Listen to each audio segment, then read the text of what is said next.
What is going on, everybody? It's Alex coming back at you with another video. And today we're going to be rocking it with a mock draft post Senior Bowl. If you guys love mock drafts, if you guys like to see my input on other people's mock drafts called Mock the Mock, feel free, stay in the community. I got off-season rebuilds for every single one of the teams coming up, including free agency moves.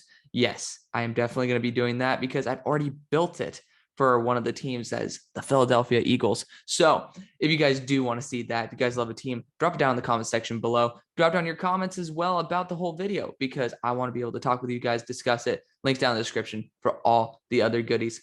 Twitter, Instagram, Discord. We got big ass community there. So feel free, drop on in and stop by. Without further ado, let's kick into this. Starting off with the number 1 overall pick. So I actually watched the PFF podcast, and if I'm not mistaken, they actually might have went Kayvon Thibodeaux with the first pick, just because of how dominant and how high of a ceiling he has. However, I'm far away from doing that. I'm definitely not in the mood to go KT number 1. Of course, that is because Trevor Lawrence is an absolute stud when you give him the right things around him. Like when you think about it, so far his best weapon's been T. Higgins, and honestly, I think that he'll have a much better career in Jacksonville when he has the right coaching, has the right offensive line, hint, hint, and everything else. And I'm going to just say this right now. So there's a thing called opportunity cost. It's what you give up by going somewhere else. And that's just the bare bones of it. And let's just say we go Aidan Hutchinson here, who he's an absolute monster. He has a very solid impact on a roster. KT, of course, has an extremely high ceiling. But if you go in the second round, worst case scenario, you're having to go after Arnold Ebiketie, Myjai Sanders. Those guys are absolutely amazing edge talents. So again, I'm going to continue saying this.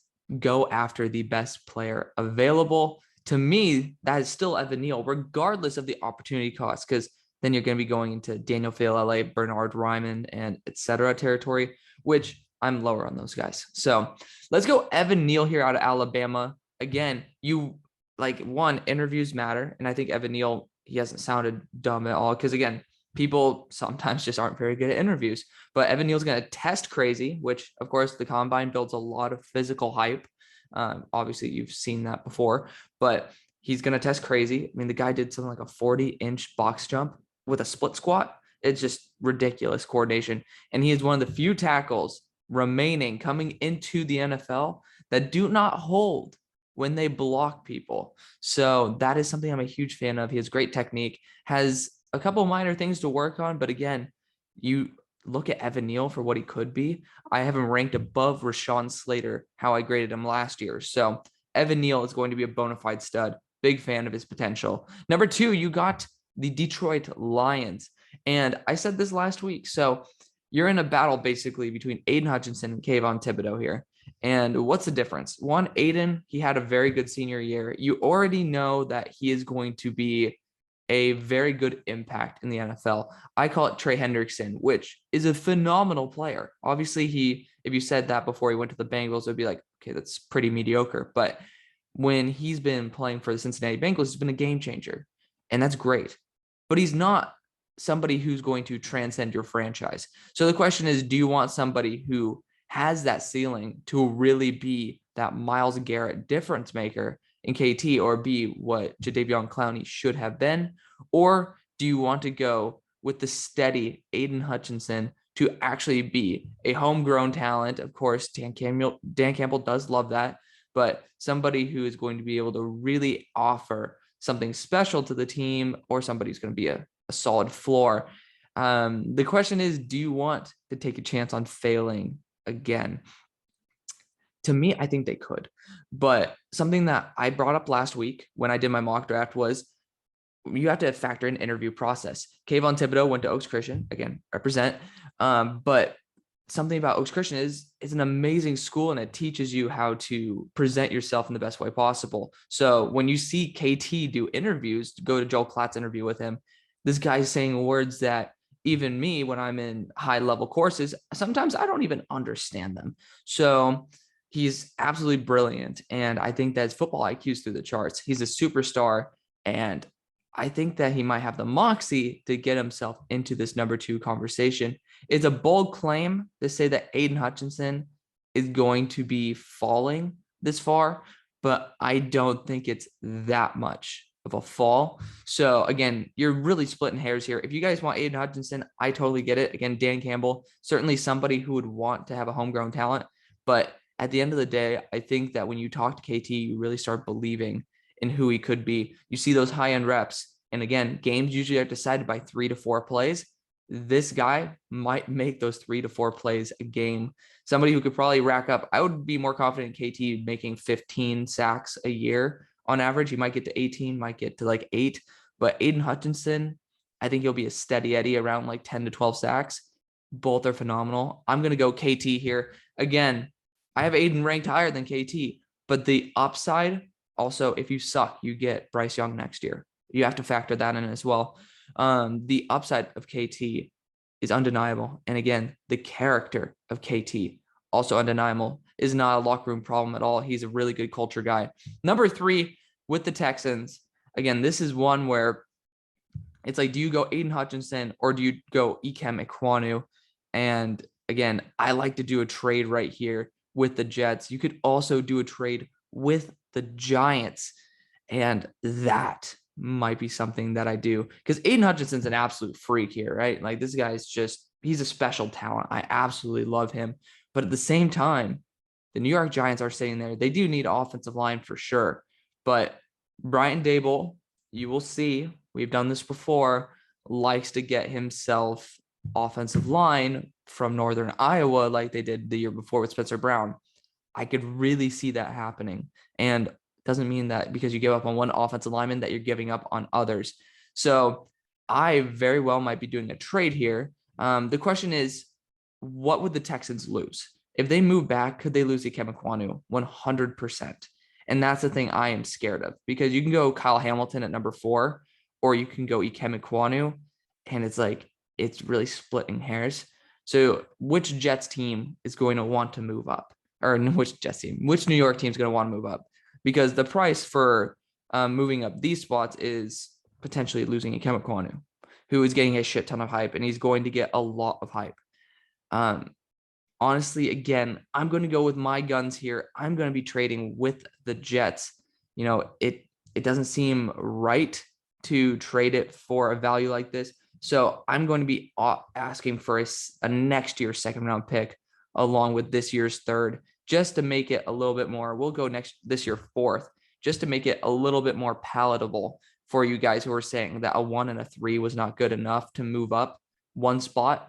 I'm going to be doing that for sure. We're going to be locking that pick in, because again, you have to watch what you're giving up when you're doing that trade. And I really do think the Jets would go Ikem Ekwonu if they don't get their hands on Aidan Hutchinson.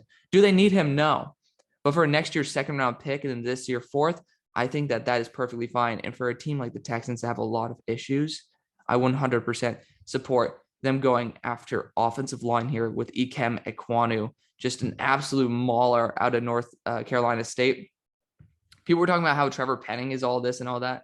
He had some awful reps. Ikem Ekwonu has some pretty poor ones, but at the same time, he has ones that are difference-making. Trevor Penning has ones where he's throwing guys. This is a difference-making talent. Number 5, the Giants missed out. They did.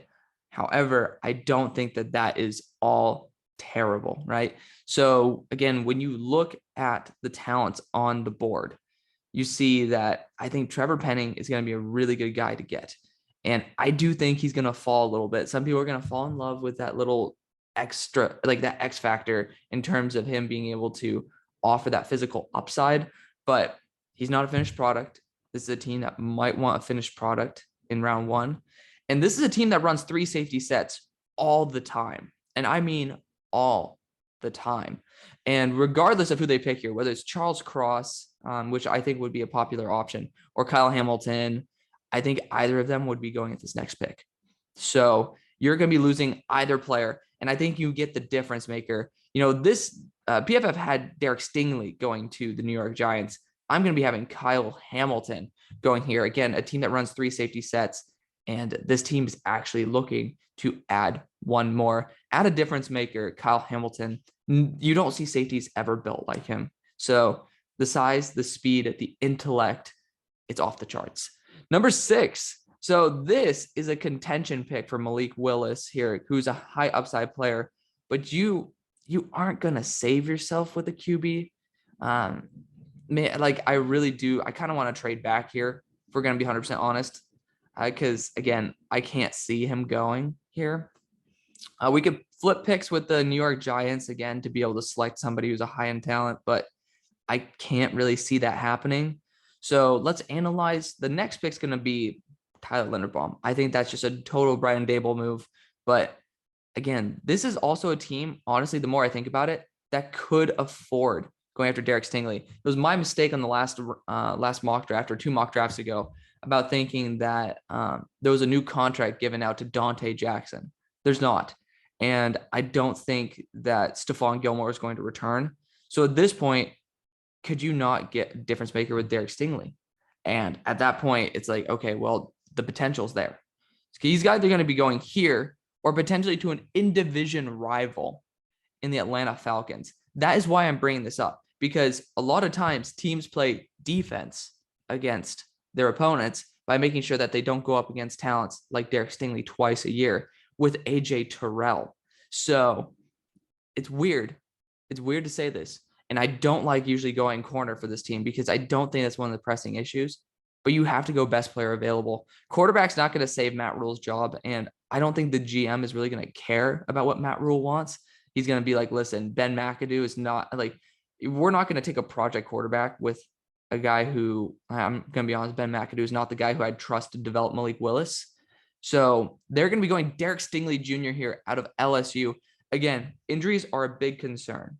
They've kind of hampered him year after year. But PFF did bring this up after his true freshman year. If there were a draft, if this draft happened, he'd be going number 1 overall, regardless of who's there.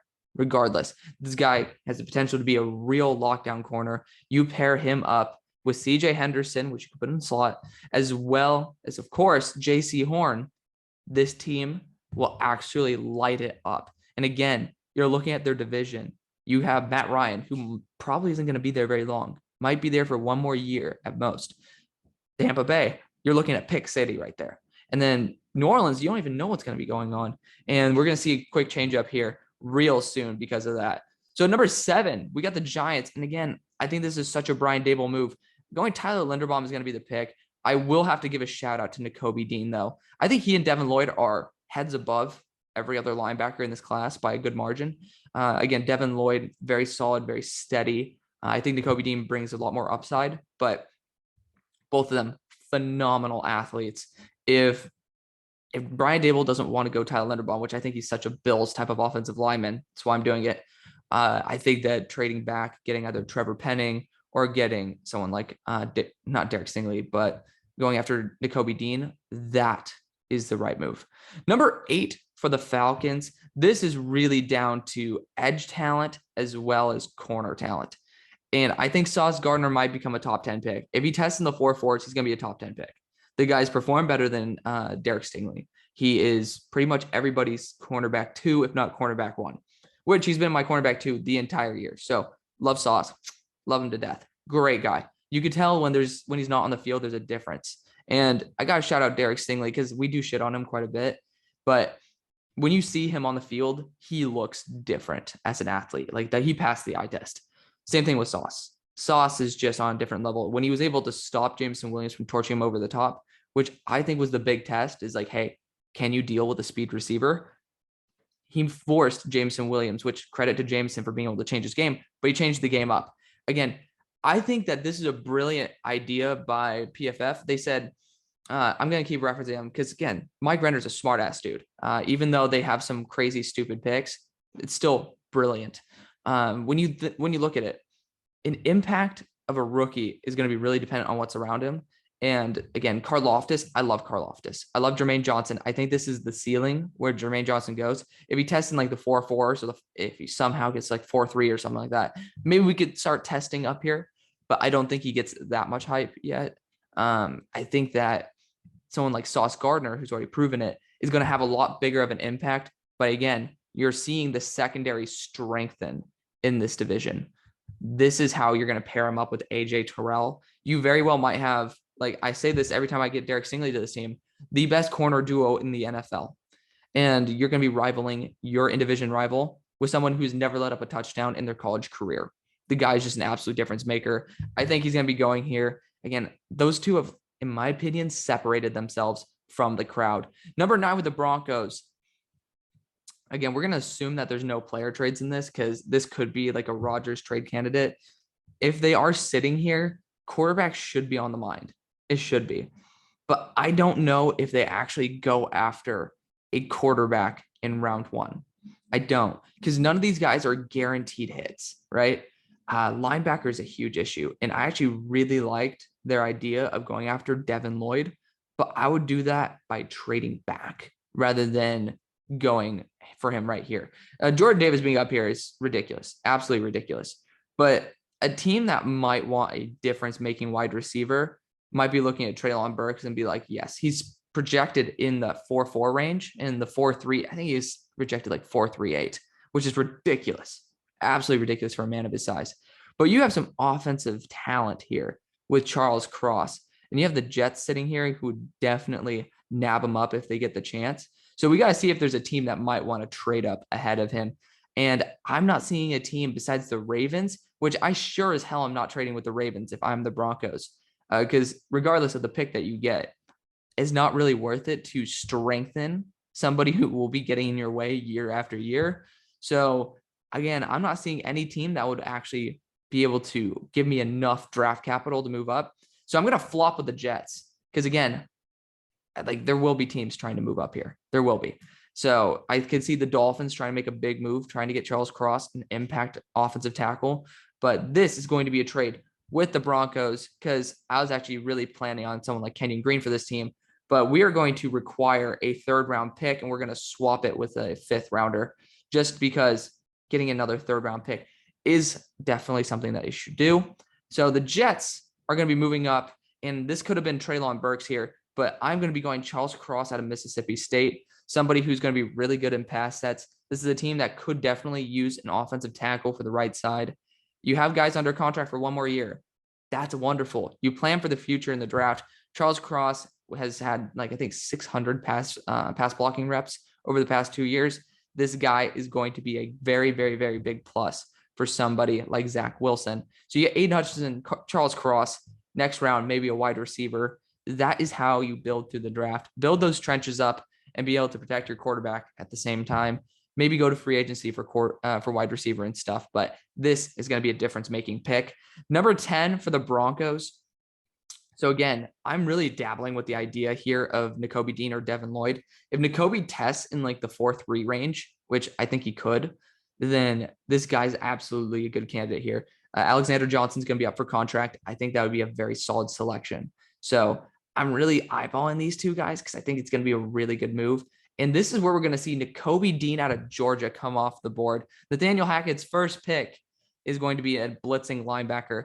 Again, this is a team that could absolutely maximize Nakobe's potential. The defense is already almost set up, and this is a guy who can cover as well as blitz with a team like this. And again, after looking at all of these guys, there's a big drop off. Like Chad Muma is going to be the next guy after Devin Lloyd in my books. Again, Christian Harris has a lot to love as well, but I want him to go to a full defensive coach. Nakobe Dean is pretty much Christian Harris, but improved. He's the better version of Christian Harris. So I do love Nakobe Dean a lot, and I think this is a great place for him to flourish. Number 11, Washington Commanders, not updated. That's not my fault. That's TDN's fault. But I think this is, again, a team that really wants to add something to their roster. And looking at the quarterbacks, because that's going to be the biggest impact for you, Malik Willis, Kenny Pickett, are guys who are going to be rivaling for this spot. Matt Corral, obviously not being there in Mobile, definitely helped. Same thing with Sam Howell. Honestly, all of these quarterbacks except Carson Strong had their pluses during the week. Carson had a couple positive throws, but just didn't look very comfortable in those NFL-style offenses. I am starting to evaluate this in my game. This is probably my weakness right now, is evaluating the current scheme and how it would project to the NFL for a quarterback. I do think Sam Howell will fall a little bit. I don't think Malik Willis will. And this is a team that, honestly, you're looking for a difference maker. Kenny Pickett or Malik Willis are definitely going to be those two guys. One of them is going to have all the upside in the world. He probably shouldn't start year 1, but this team could definitely do it, and it's not going to be much of a ding to their quarterback play. Kenny Pickett could start year one and play very well. So again, it's really up to you who goes first. I think Malik Willis is just going to get that hype. Again, he's a super strong athlete. He was one of the few that looked like rain, wind, and snow would just not bother him. So I'm going to go Malik Willis here. You're looking for, again, the future. This guy is the guy with the most potential. So number 12, you got the Minnesota Vikings here. And this is a team that I could see falling in love with Jermaine Johnson. Again, this is a team that needs a corner. Unfortunately, my favorite pick to them is not on the board. This is a team that could definitely use edge, which is probably Jermaine Johnson. This is where I can see him going. He's not going to get past 17. I don't think so. He flashed way too much. And Jermaine Johnson's an absolute freak. Can you not see him in a Vikings uniform? Like, this guy's an impact specialist. Yes, is edge the biggest need for this team? No. Karlaftis, another guy who'd be really good on the squad. But I really do think that Jermaine Johnson would be such a good get for this team. Again, you have a second-round pick, and there are some very, very good second-round corners. You can make a move up for one. You can trade down for one. You can do whatever the hell you want. But I think going after a best player available, Jermaine Johnson, this team had a large amount of pressures last year. But again, your talent is not going to always remain consistent. I think Jermaine Johnson is someone who could transcend your franchise in a division that's very weak in terms of offensive line. The Packers, we know. The Bears, we know. Their Bears' offensive line is developing. But then also the Lions, they have really good tackles. But that's going to be the one challenge for Jermaine Johnson in 6 games during the year. So he's going to have 4 games with free pass rushing. Of course, you saw what happened with Gregory Rousseau versus the Jets and Dolphins. This is going to be a much better situation than that. Jermaine Johnson out of Florida State, definitely going to be a huge guy. I love Jermaine Johnson so much. At number 13 for the Browns, this is going to be Garrett Wilson at Ohio State. I think he still does test in that 4.4, like maybe 4.49 range. The guy's an absolute athlete all around. I love him. Great explosiveness. Good after the catch. Good at the catch point. Treylon Burks is a gadget guy. I think he could be one of the first in the draft. Same thing with Drake London, who is going to be going probably pretty soon. But Garrett Wilson out of the Ohio State University is going to be the thing that you guys are looking for. Played in the slot and outside at an extremely elite level. I love him. Perfect fit for the team. Number 14 for the Ravens. Again, this is between Karlaftis, who I'm not throwing shade on Karlaftis. I just think, again, him not being in Mobile, as well as him probably not going to test the same way these guys will, is going to drop him a little bit. Still graded my number 3 edge defender. David Ojabo seems to make so much sense for this team, though. But somebody did bring this up. You know, David Ojabo plays a very similar role to David Ojabo. So it could be kind of like too many cooks in the same kitchen. That being said, I don't really care if that makes sense. You know, David Ojabo just makes sense to this team, and he has a higher potential than Karlaftis does.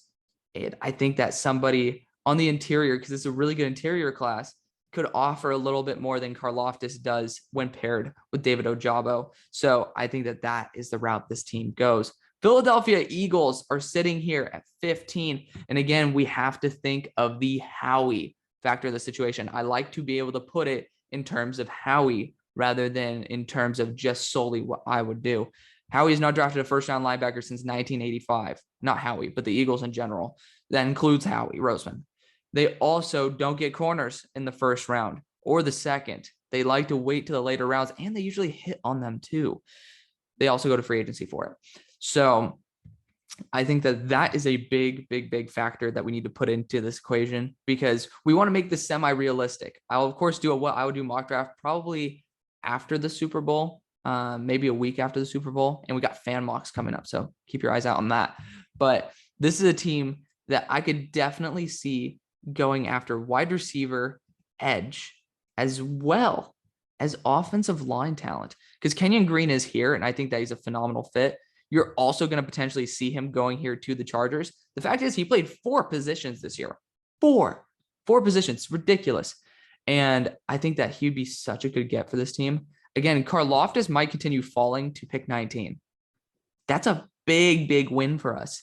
And yeah, he usually doesn't fall. He's an excellent talent. I love him. But this is a team that just lost Brandon Brooks. And you're going to see Landon Dickerson probably move to center once we see Travis Kelce retire. Not Travis, Jason Kelce, the better Kelce. I think Kenyon Green's the right move here. And he's such an Eagle, isn't he? Like, he reminds me of Brandon Brooks. Again, he could fit any of those offensive line positions, right guard, left guard.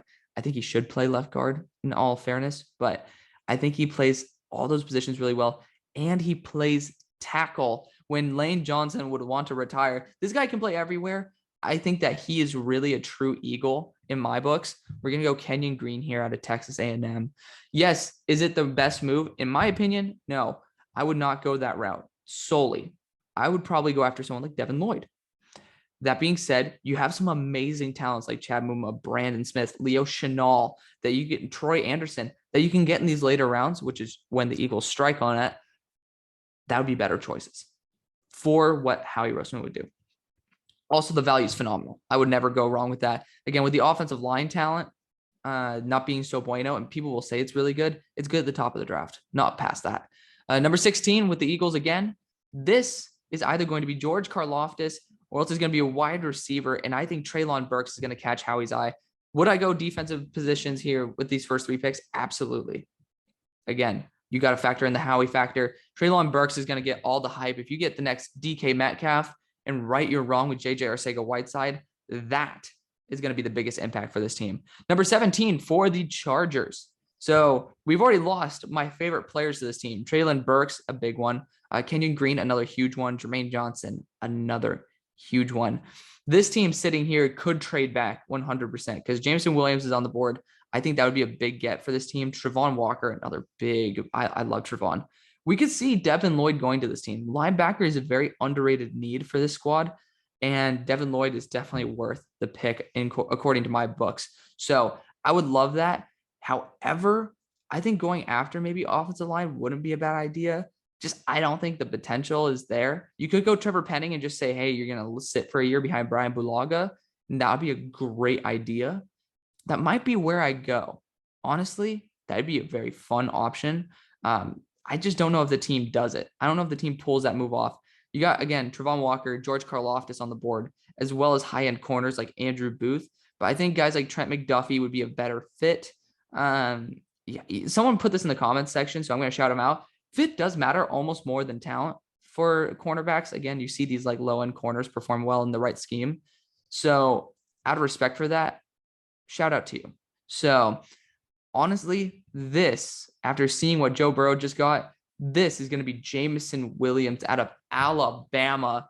I think that's the right move for this team. Number 18, I've been always saying bring back Jameis Winston. I've had a hard time factoring in the cap into that. It's very tough to bring back Jameis Winston without having to restructure almost everybody on the team. So I think going after a quarterback would not be a bad idea at all. Again, you have to pick 18, spend a spot on a quarterback. And again, we have some really good guys that have emerged. Calvin Austin, Christian Watson, George Pickens, who've been great. Sky Moore. You have a lot of guys who are starting to emerge as good talents in this class. Let's go quarterback. Again, Kenny Pickett, Sam Howell. These guys are guys who will bring a lot of upside. I think Kenny Pickett probably will go here, but I think Sam Howell's potential to sit and grow for a year, and again, this team will be able to develop a quarterback, is probably the right move. He's been playing without really good wide receivers anyways, and finally he's going to get somebody to take the pressure off him. Going to be really good with his mobility as well. I think Sam Howell might be the get here. PFF took him. I'm going to do the same. Again, I think this is a squad that could take a shot on somebody with elite arm talent that just needs to acclimate to the NFL.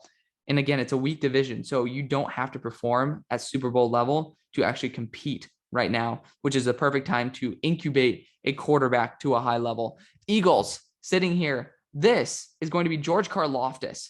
Again, I think that he's such an Eagle. Like when you think about it, the fact that he fell here just hurts me inside. And it's not because TDN has him on this board. It's, again, the hype. And again, the fit that really matters. Number 20, the Steelers, they were eyeballing the crap out of Malik Willis. But unfortunately, he's not here. So Kenny Pickett certainly could fall out of the first round. Again, you look at his age versus a guy like Matt Corral, redshirt junior versus redshirt senior, not that big of a difference. Again, not that crazy. But I think Kenny Pickett might be the guy that this team goes with.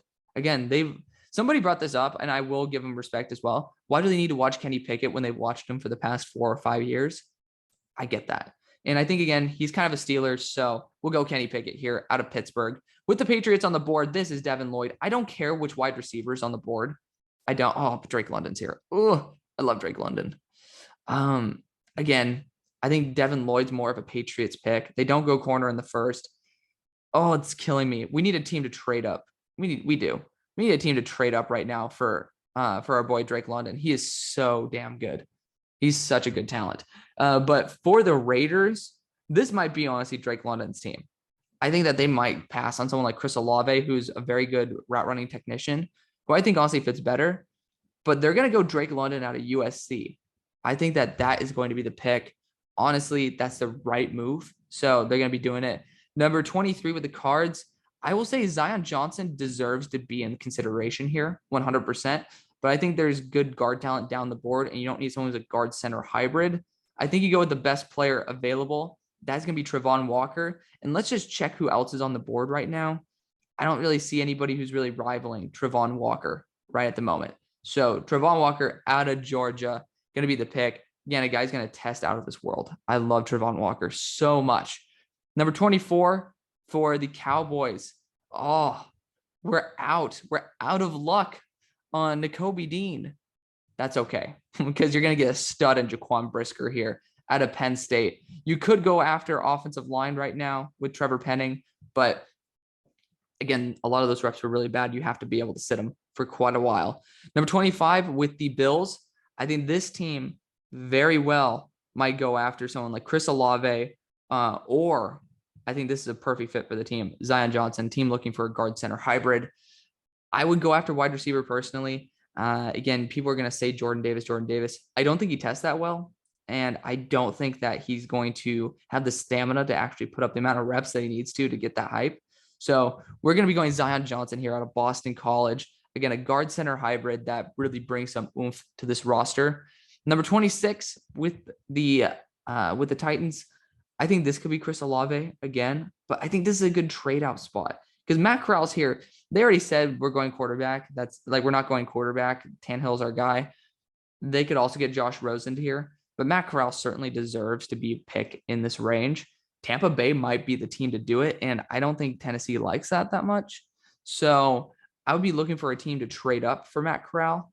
I can't really see one besides maybe New York, but I still think New York wants to make a move. So New York's going to be making a move with the Tennessee Titans going back to the first round.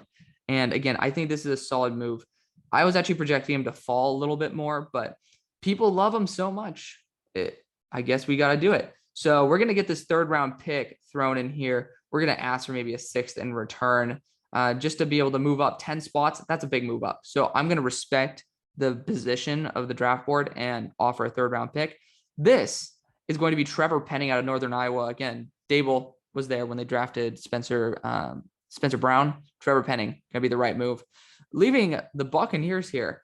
And I think that you go best player available. You put some competition in there with Kyle Trask. Again, late second rounder on a quarterback doesn't mean that you have a solidified talent there. We're going to have Matt Corral be the Brady apparent. It's kind of crazy. It's just a fun move, and I think that's the right one. Number 28 with the Packers. I think this could be DeMarvin Leal. Devontae Wyatt also is an absolute monster here. Jordan Davis deserves some respect. Then you have such good edge talents. We also have good wide receiver talents. But this is also a roster. I mean, this is a team that doesn't really draft first-round wide receivers. So with that being said, I think DeMarvin Leal's ability to play on the edge and the interior is going to excite some teams, and he's going to test really well for his size. We're going to go DeMarvin Leal here out of Texas A&M. Number 29 with the good old Dolphins. I think this is a good spot to go Chris Olave. You know, you're going to get your Devontae Smith to Tua Tagovailoa, and I think that'd be a brilliant idea. So let's go Chris Olave here out of Ohio State. I knew he shouldn't have went back, and he really shouldn't have. So he's still here, and the Dolphins capitalize on their losses. Number 20, or Jesus Christ, for number 30, this has to be an edge pick, in my opinion. Has to be. And Myjai Sanders, Boye Mafe, Kingsley Enagbare all have to be in this consideration here. I know PFF wanted to go corner as well. Andrew Booth's still on the board. I think we have to go that route. This is a team that will be losing some guys in free agency. If I'm not mistaken, two at their cornerback position. So edge rusher is such a big need, but Andrew Booth is a little bit too talented. So we're going to go Andrew Booth Jr. here out of Clemson. Again, he's going to test out of this world, but he did have some really bad stretches there. Number 31 for the Bengals. This very well might be, this might be an offensive lineman. It might be, but I think this should be a trade out spot for a team that's looking for a difference maker. Again, Devontae Wyatt's on the board, who I think is going to get a lot of hype because he's just different for his size. Perrion Winfrey too. I didn't click on it on purpose. He deserves some respect. So when analyzing the class and looking at who's still here, the first round talents are the interior as well as in the edge group. And a team like the Jaguars very well might want to move up just to be able to select a wide receiver in George Pickens for Trevor Lawrence. But we might hold still. We might hold still right now. And honestly, because I don't think the Bengals are going to be losing an offensive lineman right now, or just anybody's going to make an impact on their roster. I can see the Jaguars moving up right now to the end of the first with the Bengals to select their guy. So this should be probably a 4th round pick to move up. And of course, the Bengals are a pain in the ass to trade with in this. So we are going to flip it. So we're going to go Jaguars and the Bengals. Bengals are trading back with the Jaguars. So we're going to see if this is very unlikely because the value is too high. So look at that. That's just ridiculous. Bottom line, we're not going to do this trade because apparently it's a pain in the ass to do so. I think this very well might be offensive line, and it kind of sucks to look anywhere right now. Man, we have to trade out of this spot, right? We could go corner though. Trent McDuffie would be a good get for this team. Roger McCreary as well. Kyler Gordon, Kyer Elam. I think Roger McCreary, since he had that 29-inch arm issue, is going to fall to this point. He still performed at a very high level. This is where he's going to go. Number 32, this very well might be Lewis Cine, because this is a team that definitely looks for a strong safety. Jalen Petrie should be in that consideration, though. But Lewis Cine is certainly a guy who I would go get at this moment. That's going to end off the first round, guys. Thank you guys so much for watching. See you guys on the far side. Peace.